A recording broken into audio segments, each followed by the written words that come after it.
problem. All right, well, I'm here today talking with Catherine McNally. Catherine is an acting coach as well as an actress herself, and then she's also started her own health business as well, in which she's helping individuals um, with growing their businesses as well as choosing healthy products. So, Catherine, thank you so much for joining today. Thank Um, you. just for people who don't know who you are, can you give like a really brief resume on what you've done so far? Sure. I am a professional actor, acting coach for 36 years. I'm from Toronto, Canada. I've worked in the States, in the United Kingdom. I also have an online health and wellness business. I'm married to an actor. We also have McNally Kendi Acting, which is our coaching business. We help a lot of actors with their auditions, prepping for roles.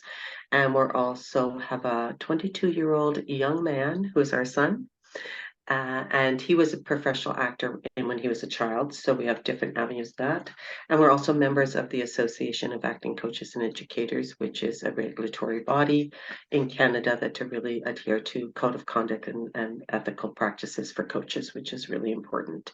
And I'm a member of ACTRA and Canadian Actors Equity Association and AFTA too as well. So just to get started, because I want to talk a little bit about the acting, but how would you describe your childhood like growing up? Oh, every childhood is unique to the individuals and your parents. I was very lucky, I would say. My childhood was full of imagination and possibilities and play. And my mom was a primary school teacher. My dad was an electrician. He worked for Bell Canada. He was also a World War II vet. He was an orphan, so he didn't have any parents, but he was a pretty amazing dad for somebody who didn't have parents in his life. They were both hardworking. Both my parents worked, so I had the great opportunity as a child to have access to a place of imagination because every summer we would go up to the lake, which is a cottage. Cottage life is very important in Ontario. Um, and we have 5 generations of McNally's on that lake. So my mom would basically pack up the car with the Newfoundland dog, and my brother and my sister were all close in age. And we headed up to the lake for about 4 to 5 months. And it was just, we didn't have a television. We didn't have hot water, all that kind of fun stuff. And it just let our imaginations run wild. So we put on shows every summer. We rehearsed our shows for the month of July. We rehearsed the play. And then the month of August, we put on the show. And we would send invitations to our neighbors. And they would pay a penny, moor their boats on the dock, and they would each get a cookie and some apple juice at the end of the show. The show was like a variety show. So it had political statements. The big theme was about pollution one Wow. year. So we did all that. And then I'm sure things now that we did would probably completely politically incorrect. But my sister was the writer, the producer, the star, and the overall control freak because she's the oldest, I'm the youngest. And I was the filler in of space. So whenever she had a huge costume change, I was the one that came out and did my little bit. And my brother was on the sidelines and he operated the sound. And Wow. so we did that. Our lives were very much about, birthday parties were either going to see Railway Children, because it always came out in October, and or seeing puppet shows in church basements. So we were always around theater and art and also sports. So we were very eclectic in our possibilities and things that were offered to us. So we swimmers and skiers and tennis players and music. We played music too as well, piano lessons, choir. Our community church was very much an epicenter of our childhood. We were there probably 3 or 4 times a week, along with the Sunday services. So it was very, and yeah, we were always had our meals together. You know, we always ate together. And I think my parents were excellent parents, and they had their struggles too as well. Mostly my mom was trying to do it all in the 70s, where women had to do it all, and that I think took its toll on her. She worked hard, and she was a mom, so I'm very grateful actually for my childhood. I'm grateful for what was offered to me as possibilities. There was never any expectation of me. I think they were surprised that I wanted to be an actor, because they didn't know anything about it. They just knew that they took us to see plays and whatever, and play music, but they didn't actually think I would ever become a professional. My mom was very close to, her childhood friend is a major theater producer in Canada. Her name is Marlene Smith. But she did musicals. I wasn't a musical theater performer, but Marlene and I have remained friends since then. And she's always been, she was sort of helping my mom a little bit to understand, yeah, this is a really difficult profession. And for Marlene to come around, I just had a conversation with her a month ago, and she just talked about how much her mom was, she would tap into my mom and say, look, Catherine's still doing it, and this is pretty miraculous. They're still doing what they're doing and making a living at it. So I think that was always fascinating. I was never told no. Everything was possible, and I knew I would be supported. And I think my parents also both knew that I would figure it out. Um, I also went to theater school overseas, so I went to the UK for London Academy of Music and Dramatic Art, and I knew that's what I wanted to do. So they knew I would go anyway with or without their blessing. So I think they just kind of we might as well support her because we know she'll live in a cardboard box if she has to on Earl's Court Road. So anyway, yeah. Is there something your mom or dad said to you that has impacted you that you still remember? Hmm. In terms of my creativity and my It could um, be anything, like just something you've really held on to. yeah, my mom said if you have one true friend in this world, you're lucky, because I think Mm, you learn and grow in your life, and you learn is what are your values and what's important to you. mhm, And my dad's the golden rule: do unto others as you have them do unto you. That's pretty straightforward, like it's that's kindness and empathy and compassion in that. um and my father was he had a lot of difficulties, like he's an orphan. He fought in a war. mm, Um, but he is the most incredibly forgiving person, like unbelievably forgiving. And he truly didn't care what people thought of him. He truly was the most authentic human being I'd ever met. He didn't have this filter. Not that he wasn't unkind, like he went out wild abandoned, but he was a very um, meat and potatoes kind of guy. Like you got what you got, and he is always about telling the truth, right? Like tell the truth, even if it's uncomfortable. Tell the truth. And I mm, think that was a huge, huge part of my life. Um, and knowing that this too will pass, that it may be hard now, but this too will pass. mm. Um, it's going to be okay. Um, so that was really interesting to me. And my mom would say, I remember one time I had a tough time about something, and I had a clubhouse.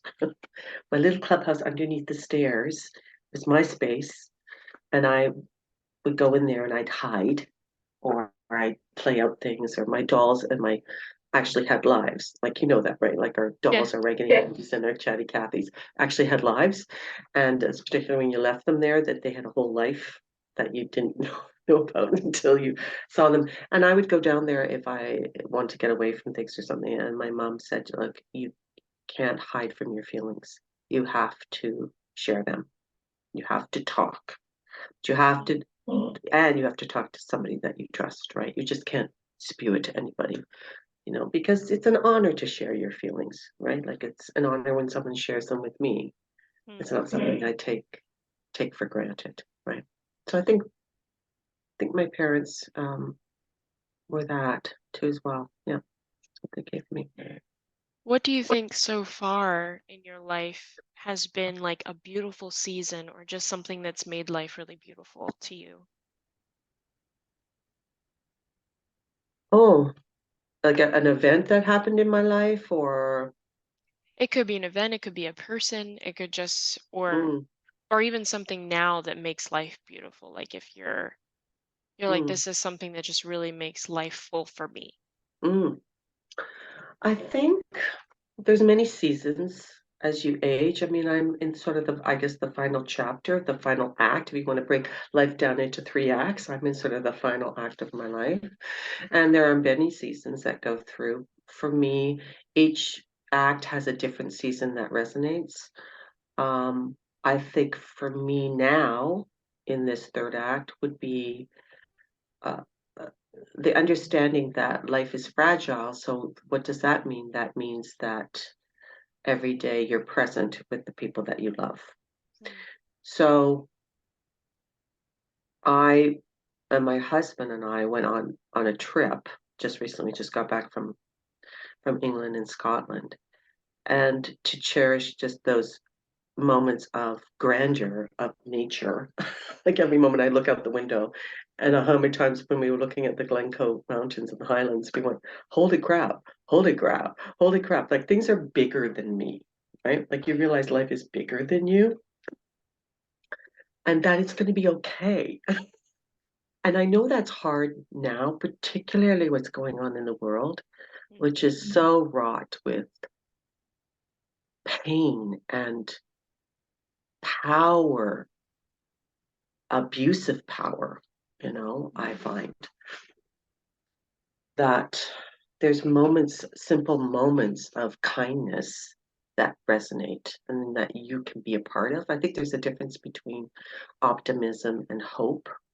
I mean, we can be optimistic, everything's optimistic, but unless you actually, hope is when you apply those little moments. That's when hope kicks in, like mm. kindness to people. I think that goes a long way in a world that sometimes you see there isn't any kindness. And it may seem trite, but I think it has to start from somewhere. So I think of those moments of bliss now would be I have my health. Yeah. I know it's crazy, but there are people in my life that have not made it to my age that I have worked with, who have been my friends, who in a moment's notice are gone. It's just and I think the best thing I ever did in my life was have a child, have my son, our son. It's true. It Now, resonates in a total different way. Your life. I want to ask you about that because especially now, Mm. a lot of women would say, not that they don't like children, but they wouldn't say that having a child is their biggest accomplishment because there's not really a lot of praise for that, or you don't really get any accolades or an Mm. award, or you get promoted. I mean, nothing like that happens. Mm. And a lot of times it's for moms, I mean, it's a forgotten job. Your kids may grow Mm. up, they may not really, spend time with you. There may be a rift with your child. They don't talk to you anymore. I mean, God Mm. forbid. Mm. Um, why do you say that? Because that's not a popular opinion. Oh, because it's individual, right? I will be honest with you, is not something I ever planned. It certainly was not a conversation for me growing up. And I I never got from my parents, you need to get married and have a family. And I still hear that from other young people that I talk to, that still is the conversation, the narrative in their family. I never got that, ever. I didn't even hold a baby until I held my nephew when I was 38, after my sister had a baby. So it wasn't even a conversation. And it certainly wasn't a conversation with my husband. We were just we got married. We were friends for 5 years, and then we dated for 5 years. And got married for 5 years, and then just kind of looked at each other and went, "It just seems like we might have to. This just seems right, like to move to that next level, to have share our love with the child." And we're actors, man. Like, who's gonna afford to have a baby? Like, that's the first thing in our heads, right? However, the irony of it all is that we figured it out, and it was hard, I'm not gonna lie. My whole identity went right out the window. I turned down 7 acting jobs, Wow. right? And I didn't know who I was. Suffered from postpartum for sure. Um, but I knew that I had to figure it out. It was challenging myself. It was saying yes. And I get it. We have a society that, once everybody reveres you when you're pregnant, but once you have the baby, well, you know, and then that's not even talk about postmenopausal, when Right. nothing of the female anatomy is gearing towards that. That's completely gone. And you're out to pasture now. So, in a way, it's not about what society thinks anymore. I don't really care about that. That's not relevant to me. It's what I know in myself authentically. There are no words to describe. There are truly no words to describe the connection you have with your child. It has informed in so many ways of things I do. My art, my teaching, my like when I speak Shakespeare. I remember I went through a really hard time, maybe 3 years ago. My son was 18, 19, and COVID hit, and that was his launching into his life. He was going to take a gap year to go travel. Didn't happen. He also was got into a military college, which is very difficult to get to, kind of like West Point, I guess. It's affiliated to like West Point. And he was going to be joining the army. So I'm literally signing my child not only to launch out to the world, but launch out to his country that now has control over him. So I had that, and then right after that, my mother died 3 months into COVID. So I wasn't a daughter anymore, and I wasn't a mother anymore. And I remember it was another chapter of my life that was completely obliterated. And I took down my complete works of Shakespeare, King John, and I took out Constance speech. And I was alone because it's something that I wanted to be alone doing. And I just felt it just in the moment. And then I spoke those words, and those words emanated everything I was feeling at that time. The humanity and the depth of motherhood of my mother, motherhood of my son, that it's bigger than me, right? It's universal. And so, yeah, I mean, on the transactional level, on the surface level, motherhood, we could talk all about that. But there's something that, when that young man is dying on the battlefield, who is he calling for? His mother, right? So there is something deeply rooted beyond on this level of our plane that is so full. Um, and it's not about getting accolades, right? And that's the humility behind being a parent. And absolutely, he's especially sons, right? I think sons will move forward and daughters may still have more of a relationship with their moms that's aging. And I certainly have that. My son is very present kid and he's very emotionally intelligent. He's very kind and he's carrying where the party's Kennedy. He always likes to have a good time with people. And I also think he was around surrounding by creatives all the time, vagabonds and as wild types that are coming in through our doors being coached by us. So he would hear all sorts of crazy things going on and different characters and surrounded by artists all the time. And there's something to be said about children who are surrounded by creative people. They have opinions, right? They have opinions because they're encouraged to talk and communicate, to express. They question, they're full of curiosity, they're empathetic. They can meet anyone where they're at because you're meeting all sorts of different people from all walks of life. And they're looking at the world in a multi-layered way because that's what you do as an actor. You pick up a text and you have to decipher that world and you have to look into that world and you have to be empathetic without judgment.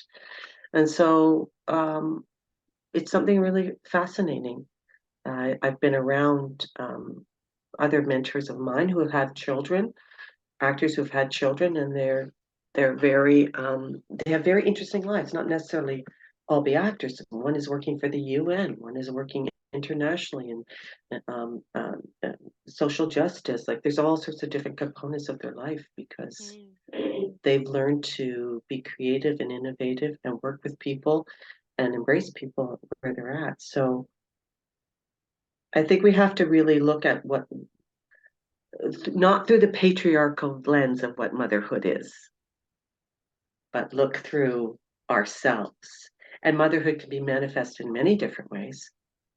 Don't have to literally give birth to a child. We have these motherhood components and these essence of mother, I think, in every aspects of our life. If you're a nurturing and caring and kind person, I think the motherhood comes out in those components. So yeah, anyway. And I get when you were saying patriarchal, you mean like the traditional sense of what Hmm. a mother role should look like, kind of thing? Yeah, yeah. I mean, let's What? face it, the patriarchal system's been around too long, and I don't think anyone's really benefited from it. It's all about motherhood and looking at either their idolization to put them on the pedestal Mm, and not actually having the humanity of what the motherhood is, connected to the earth, connected to the spirits, connected, like even our cycles. Like we don't even look at our cycles. mm, The new moon, the cycle of ourselves and our bodies. Um, it's all sort of been pushed off to the side and hidden away, and we have to be small, soft, and silent, and and sacrifice, and we have to always give of ourselves to our children first, when actually you should take care of yourself first. Put the oxygen mask on first before you put it to your child. That whole adage, and to take care of yourself, absolutely, because you can't show up for your kids. So, and I think I come from a very holistic sort of I was raised that way because my dad worked, my mom worked. My dad was raised by women who worked, his sister who worked. So, and he cooked and he cleaned and he did the laundry. And my mother, we were all, and I'm in a relationship that is non-traditional in the sense that, I do my businesses like this. Rob's probably out there, washing the floor, doing the laundry, cooking the dinner, right? Like this, because you just work together as a team, mm. and you're equal in your differences, and you pick up the slack, right? So I may say to Rob, "Oh, I've had a bad day. I'm only working at 20% today," and he'll fill in the 80%, and vice versa. So I think that is an agreement between the two of you, and I feel that the matriarchal system is, we have to have a little bit more of a balance of that, and that's been around for all before, when we talk paganism and Mother Earth and all those things. I think that's all been part of, that's just been pushed off to the side. And I've been fascinated by, particularly, especially I was in Scotland, women who have been in a position of royalty, which Mm. is around by like 1450 to 1650, and that whole before the Tudor period, the after Tudor period, and all that time, and how those women had to navigate that world. It's absolutely fascinating. It's not for the light part. They're not sitting in some castle looking pretty with their little. It's not the Cinderella. And so there are many women in our stories that we have not heard of that are extraordinary, who've had to endure, and also navigate through and use their cunning, because they didn't have the brawn, but they have the smarts, right? The emotional intelligence to navigate through those worlds. So I find those women particularly fascinating. What do you think right now, what do you think is the hardest thing about being a woman? I mean, it could be in the acting world that you're in, or Hmm. um, just in daily life. Like, what do you find hard about being female? What I find interesting,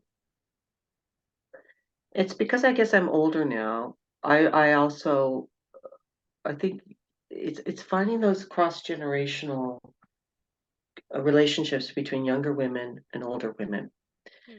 and how we can, because I think the feminism in the 70s was another surgeons, right? However, it was women had to, I felt some of the women had to covet because there wasn't enough opportunity for us. So we just covered what we know. And I think the younger generation of women are all about lifting each other up. Like I'm with you, I'm supporting you. And I think sometimes they think that being an older woman doesn't have value for them now. I sometimes think that way, and and sometimes older women think, well, you don't know, right?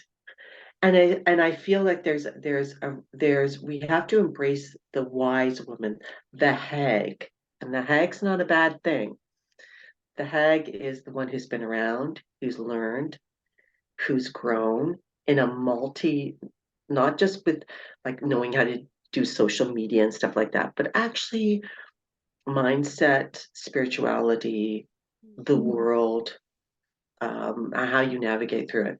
So I think that that's part of it. I think what's hard for a woman from my age now is, again, um, menopause. People don't know what menopause is.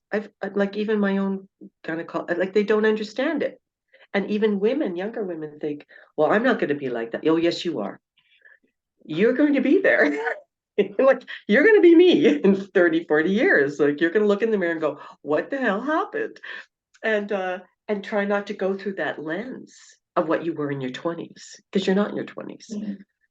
And nor do I want to be in my 20s. My 20s was a nightmare. I learned a lot in my 20s, but I don't ever want to go back there. I think that there's that. And so it becomes we have to look more holistically together as women and lift each other up. I also find that, yeah, I mean, the patriarchal system has really set up for us to be afraid, right? To be afraid that men out there are predators and we have to protect ourselves. And as opposed to going, it's not us. Like, I don't want to teach our young girls to be afraid. Like, there was an interesting thing. If somebody comes up to you and touches your arm and you don't know who they are, right? You'll go, don't touch my arm. But if somebody comes up to you and touches your ass or your boob, you become numb because you've been taught that that's not okay. You've been told that that's frightening. That's not okay. So that's what happens sometimes when we get numbed, as opposed to saying, get your freaking hand off my boob, get your freaking hand off my butt. It's about them. It's not about you. They're the ones that they feel they have to do that. It has nothing to do with you. So shame and guilt and blame is the ones that immobilizes us not to say anything because there's something wrong with us. It's not anything wrong with us. It's the person that's doing it. They're the ones that's the problem. So when you go into an elevator, right? And when there's a guy that's going in the elevator before going in, and you have a spidey sense, trust it. We're the only animal species that I know of that if you feel threatened by something, we actually go towards the danger. Every other animal does not. They go, I'm out of there. Because we as women feel we have to people please, or we feel we have to, oh, he might be offended, or we've been taught that. Don't go in the elevator. You don't have to explain. You don't have to justify. You don't have to apologize.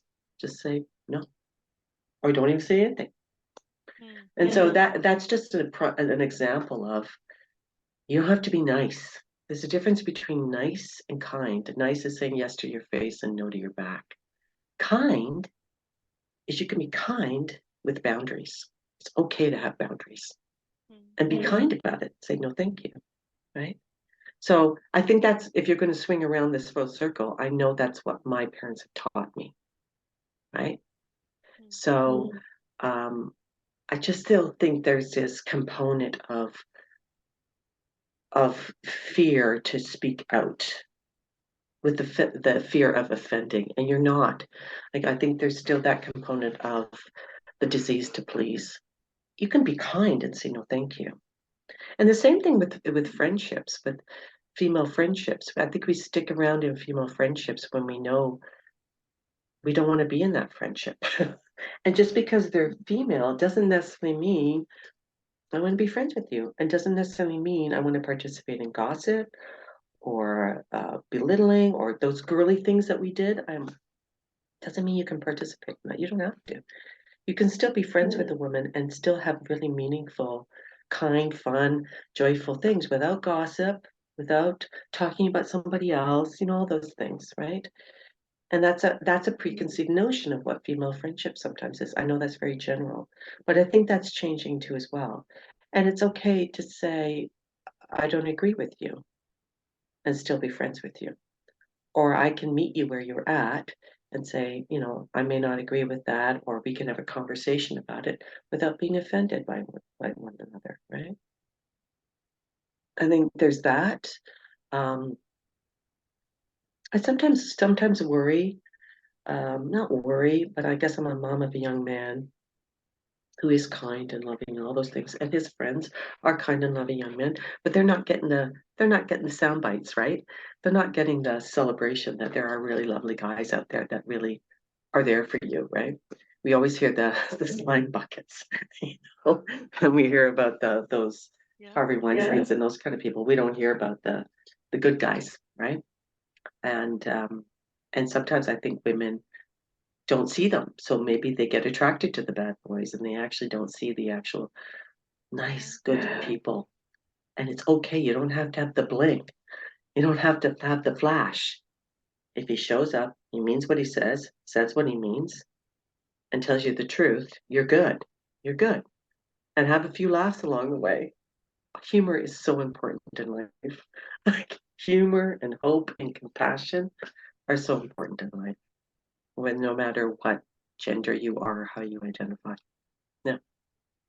Well, it's interesting because you seem to, another thing you're kind of hitting on is the fact that um, almost as if women, especially now, but for a long time, have grown up where there's a lot of fear Mm, about um, being female is a fearful thing because then there's people that can hurt you. Um, or, like you said, being female means, okay, you have to be very demure and quiet and mm, submissive in the wrong sense of whatever you want to do is fine because I really don't have a voice on this, that's not my mm, role.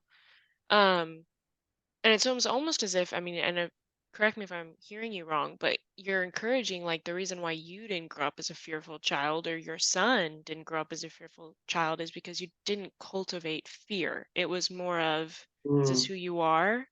And um you see the world through this lens, but instead of living with fear of all these what ifs and all these things that can happen to you, there are things and tools you can have to walk through life as you are. mm, Um, mhm, and I think that, I mean, it's interesting because I don't think that that is a typical, it, I think it should be. I think it's a healthier parenting style, but I don't think it's actually, I don't know if I've heard a lot of parents say that. So, mhm. There's fear. I'm not going to lie. You're going to feel fear for yeah. sure. Absolutely. And I think feelings are important because if it's fear or anger or anxiousness or depression or anxiety or all those things, they're important because it's actually your brain consciously saying, pay attention and take action. But I think people just stay in the emotion and they say, I'm a feeling this way. And they want to stay there, but you can't stay there. You actually you have to do the work to acknowledge what you're feeling, right? And they have to go, well, what am I afraid of? Well, yeah, like when Kieran I was afraid he was going to get killed. I'm going to be totally frank. Like, that's truthful. That's honest.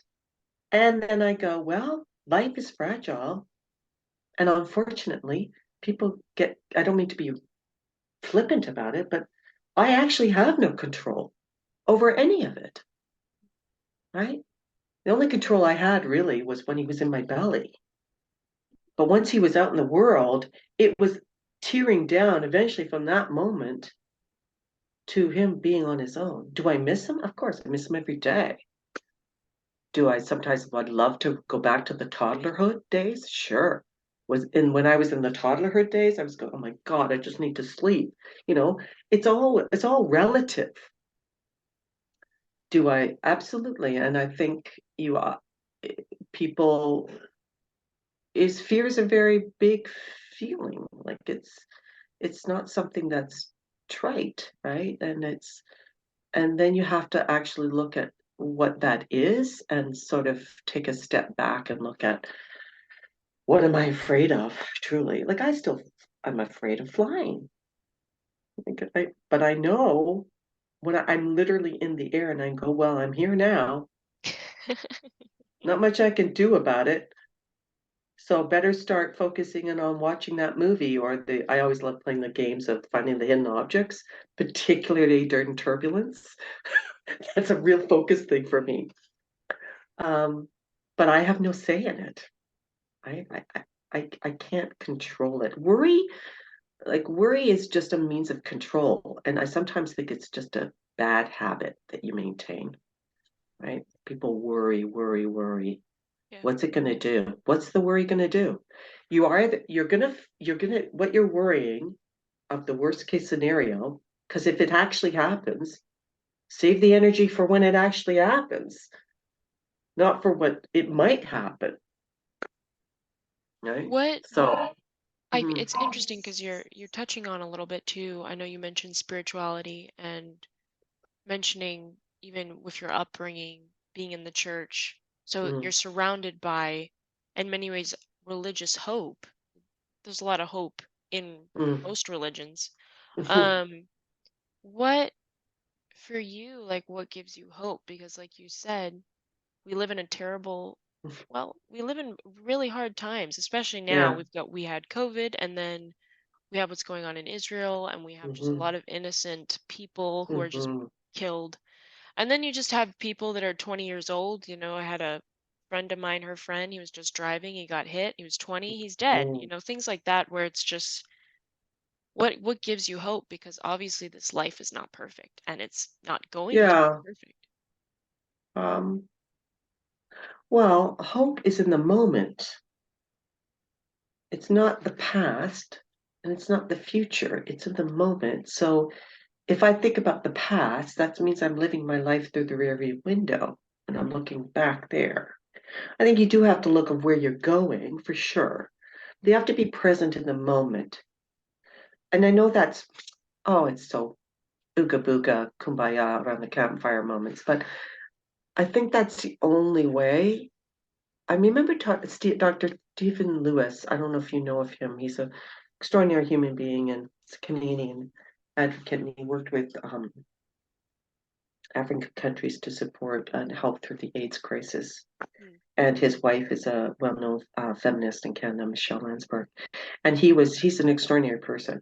And I saw him speak, and one of the young students who was like 13 years old asked him, how can you navigate in the world full of that what you have experienced, which is seeing death and destruction and children and loss of life and things like that. He says the opposite of despair, because either I am in despair, and so a process of elimination is either despair or hope. I don't want to live in despair. I can only live in hope. Because why would I want to live in despair?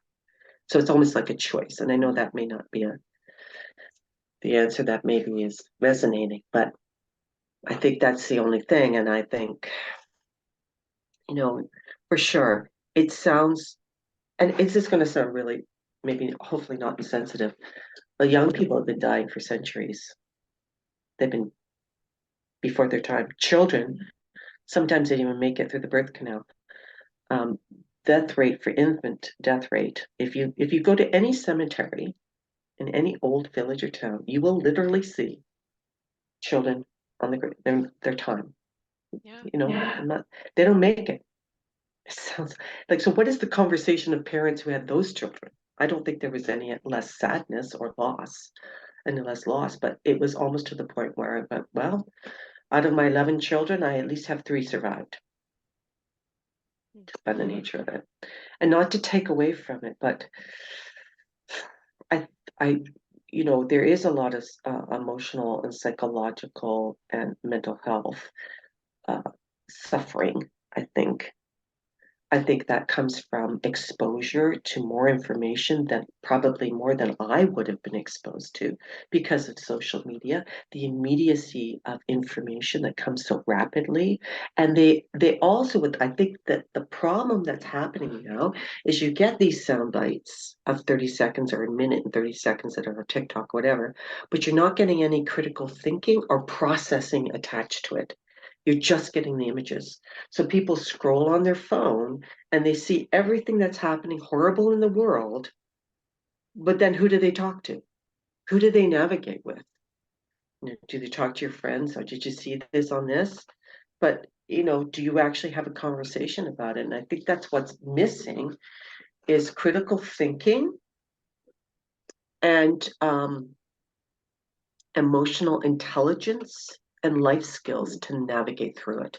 So there's an abyss that's happened. There's a gap that has not been filled either by society, by parenting, that has not helped that young person navigate through those life skills. Like I see a real divide, because I also teach acting class, between young people that are absolutely accountable. They show up on time. They know their lines. They know they're going to work. They know their accountability. And then there's no middle ground. And then there's those who can barely get themselves out of bed or take them to the bathroom. Mm. And the constant need for validation for just being there.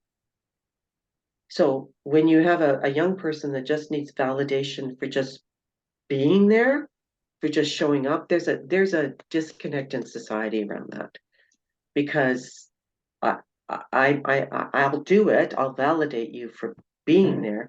But that's not going to get you an acting job, right? It just isn't.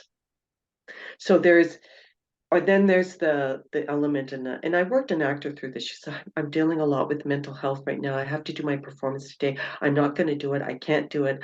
It's all mental health. And so there's this banner of mental health label, which is true in some capacities, but is it really mental health for her?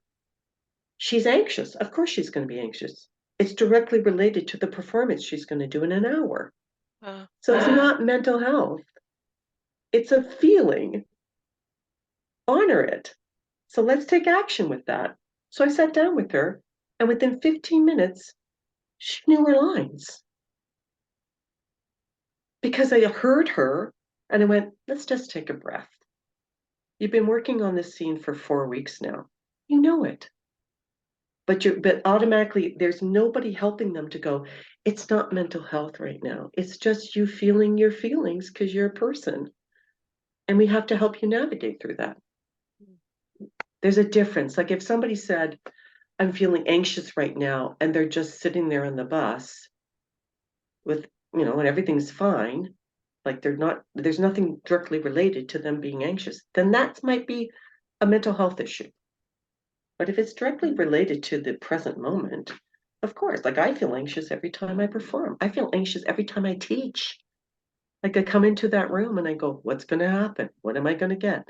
What am I going to, I get anxious sometimes when I get on my bike and I have to ride in Toronto because I don't know what's going to, so I just take a breath, acknowledge it, and then I navigate through it. mm. So And there's then that. Mhm. I was just gonna say I want to give one last question because I know I want to wrap up our time. You've been very generous with it. What do you think when you were mentioning Constance, you were mentioning Shakespeare? What Mm, play or book or even just acting role you've done has resonated most with you as in your personality or in the time of life you were in mm. that you could mention? Uh, well, I think when I resonates one role, it's because it was sort of the calling card that catapulted me into really owning what I have to offer as an actor, and that was a one-woman play called Jewel, written by Joan McLeod. And I did that play on and off for 9 years, and I performed it all over Canada. And I worked with my colleague who's obviously my very dear friend. We're besties, if you're going to do that. Who Rebecca, and my husband was the stage manager for it. So it was about relationships professionally, that merged into deep friendships, and also it was about a woman who lost her husband to the ocean ranger off the coast of Newfoundland, which is an oil rig. It's a terrible tragedy that happened on Valentine's Day in 1982, and about 84 men lost their lives. And she is a widow. She's a young widow. And it's a beautifully written play. It resonates to so many people in so many ways. And I co-produced it with my friend. So again, it was about taking ownership and moving forward. And I think that was one that for theater, that's really what resonated to me. And then about 5 years ago, I did Kitty Warren in Mrs. Warren's Profession, because I just really understood the energy and the story of a mature woman living in a world that has expectations of her. And of course, Shaw really embraces that whole dynamic of women's voice and argument. And I love doing it. I love playing with that kind of dexterity of language and relationships around me, and the politics, the social politics of females in a world that I think still resonates today. Mm. Yeah.